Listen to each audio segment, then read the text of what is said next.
Ross? Where's Panda Ross? Whoa, hold on a minute.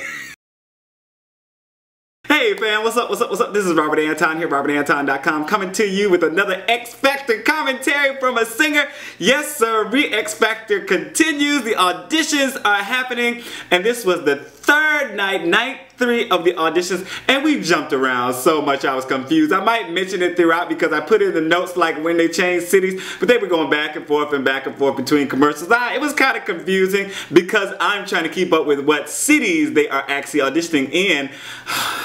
So yeah, but if you're just watching and just enjoying the auditions, then you probably don't really care. Okay, so we started out in LA tonight with everyone making their way to the auditions. You know, they had early morning calls and all that good stuff. And Paulina Rubio was out because she had a concert, and only 2 yeses sends a contestant to boot camp. But let me tell you, they have the judges have been really in lockstep pretty much. There haven't been many people that it's been like 3 yeses and 1 no or anything like that so far. And I'm waiting for some disagreements to see what happens if it's split like 2 and 2. Yeah, we'll see what happens then. Shirley and Cynthia were up first. They did I Want You Back by the Jackson 5. And they were so cute and had great energy, but the vocals were just not there. Let me tell you. Simon was laughing at them while the 24-year-old was singing out of tune, and the 15-year-old was just a little off. She was a little better, but not by much. Kelly told the younger one to come back after she gets better, but not to bring her sister with her. Oh, that hurt. That really hurt, but you know what? It was true, y'all. It was true. The dogs was howling while she was singing. Then Josh Levi came up. He was 14. He did Come and Get It by Selena Gomez. What? Are you kidding me? He started out with some nice little riffs and had a good sound, very youthful. He was kind of nasal, but a solid R&B sound. He's young, you know, so he maybe hasn't really gotten that full production going on yet, but he has a lot of potential. He also engaged the audience, and the girls on the panel were all rocking out with him and stuff, you know, really just vibing. Demi said it was amazing and adorable. Kelly told him he's a star and there's nobody like him. Simon said he chose a song he shouldn't sing, and he turned it into a version that suited him. He got 3 yeses, of course, because Paulina wasn't there. But you know what? That's a great thing. He sung a song that not necessarily was fitted to him, but he didn't try to sing it the way it was sung. He fitted to his voice, to the way he sounds, to his style. That is the best thing you do. Demi called him an artist for that reason. So Drama was up next. They did Party in the U.S.A. by Malie Cyrus. They are a group, 5 girls that want to be like the Spice Girls, right? They started out a cappella, and they were kind of off, you know, just kind of off. But especially when they all sang together, it was not the move. It was not the move. Simon called them old-fashioned.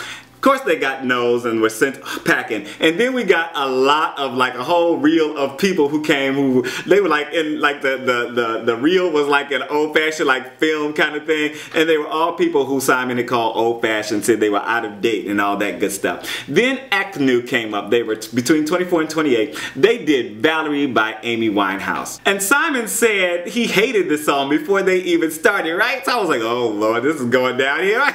I know they were looking at him like, okay, you know, should we change it or what? But they had some cute choreography when they started, and the first singer, and he was the lead singer, which was a great thing. It was a group, they had a lead singer, they didn't try to break up all the parts and stuff like that. That was a good thing. He had a really nice voice. And then the other guys came in with some really pro harmony. I mean, it sounded like they were tracked or something. It really did. It was so good. A lot of energy from all of them, and the dance break at the end, oh, it was awesome and exciting. The crowd was going wild, and Kelly said they were refreshing and they'd spread their gift throughout the room. Demi said she had the chills. Simon said it was like watching Motown all over again, and they might be on the forefront of something new. They got 3 yeses. So make sure to yes me, please thumb it up if you enjoy the commentary. Keep me engaged. Let others know that you are engaged, and you know, let's get this conversation going. Make sure to comment down on things that you liked or didn't like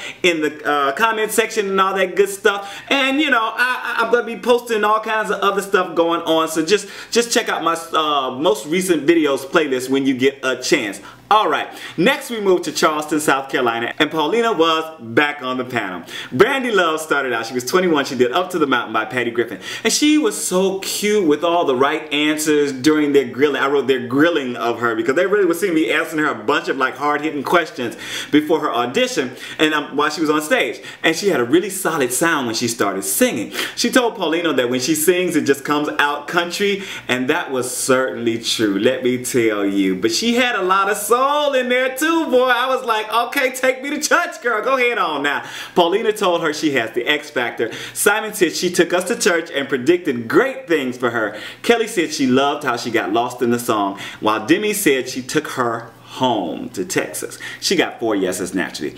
Then we had some other people who got FaceTime who went through. Millie Thrasher did Wide Awake. Timmy Thames did Lego House. Yellow House Canyon sang some country song. And 3 other acts also went through really quickly, and they didn't even post their names or anything like that. So maybe we'll get to see more of them later. And then we went back to Long Island. Vinny, Vincent,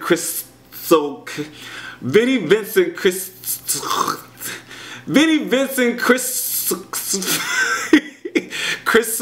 I'm usually good at pronouncing names, but I can't get those. Crisostomo, maybe that's it. Vinny, Vincent, Crisostomo. He did How Do I Live Without You by Leann Rhymes. And he was talking about he was a star and he had a bodyguard and all that, and he looked up to Biggie and Tupac and Method Man, and I said, okay, he about to rap, you know, he about to put it down.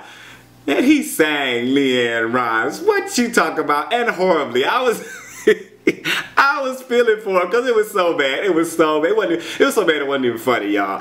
I thought he was going to be a rapper. Whatever. I'm just... Okay. Then Carlos Guevara came up. He was 16. He did Gravity by John Mayer. And he had Tourette's. And let me tell you, I was ready to cry when he said that he said one thing. He said, you know, but you can't let things hold you back. And from that... just pulled my heartstrings right there. Just ripped them out of my chest, y'all. Oh, Lord. I was like, okay. And then they rolled his clip and everything, you know, and talked about his story. And he was diagnosed with Tourette's and OCD and la, la, la, la, la. So, okay, very heartwarming. Just a very heartwarming story. And I was like, okay, I hope this boy can sing. I hope he can sing. So... he started to sing, and I'm probably biased. I'm probably biased, but I liked everything he did in this audition. I really did. He just seemed to be transported. He was so comfortable on stage. He had a nice sound and vocal control, and the girls on the panel all stood for him. Simon didn't. I don't know why, but he didn't. Paulina said he had an amazing voice and great energy. Demi said he has a beautiful soul and is so talented. Kelly said he took the whole crowd and it was magical. Simon said he liked that he wasn't a victim, and he actually has a great voice, which I totally agree. He got 4 yeses to go through. Then we moved to New Orleans. Oh, we just jumping from city to city. I wish I... No, anyway, Chloe J and CJ did River Deep Mountain High by Tina Turner. And they were so funny while they were doing their little questions from the judges and all that good stuff. And they were talking to him and, you know, just so funny. But they were almost as funny singing, right? Which was not a good thing. They should be a comedy team. I wrote they should be a comedy team instead of singing though. Oh Lord, but they weren't funny. And then the girl, she went down when they were like trying to say, okay, we're gonna say yes or no, and the 3 girls said no. And then she was looking at Simon, you know, pouting all this good stuff. Then she went up to the table and started kissing him all over the neck. And the first thing I thought is, where's Panda Ross? Where's Panda Ross? Whoa, hold on a minute. I know Panda was like, don't mess with my boo. And then Simon's like, yes. He gave him a yes. Okay, whatever. It was a funny little episode, right? It was a funny little segment. Next we had Malie Delgado. She did Because of You by Kelly Clarkson. And she came all the way from Alaska. Of course, she was very good and she went through. And then they had clips of a lot of people who traveled a long way, hundreds of miles to come to audition. And that was nice. I think they all went through from the clips that they did. They were so quick. They ran through. They didn't give any names or anything like that. Then Colton Pack came up. Colton Pack, another Colton. He was 18. He did Hit Town by Jason Aldean. And he brought a whole bus of people with him from his small town. I forget, West Virginia. And he was solid in his vocal, and he had a lot of performance swagger. I wasn't really impressed with his tone, and it was a little choppy and closed. The sound was kind of closed off. I don't know what it was. But when he did a few of the notes in his lower register, I was like, oh, now that's kind of nice. I would like to see more of that. I really heard some potential there. Paulina said she loved his presence and growled at him. Twice, okay?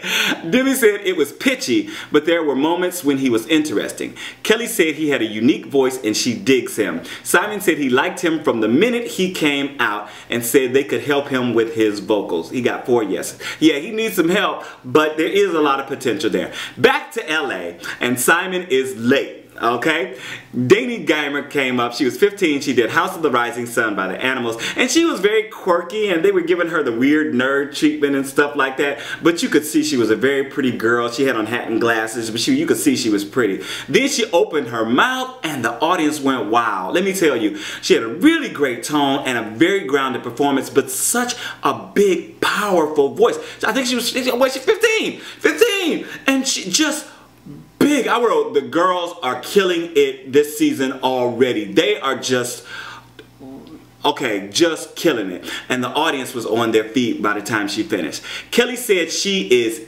it. Demi said she did great and she's really impressed. Paulina said she's really special and she got 3 yeses. And then we moved on to Denver. They said Simon is back, but it was a whole different city. So, and I know they didn't only have that one person from LA. So, like, you know, that's one of the things that I'm just like, oh, it's jumping around, and then they try to make it seem like it's just one episode, you know.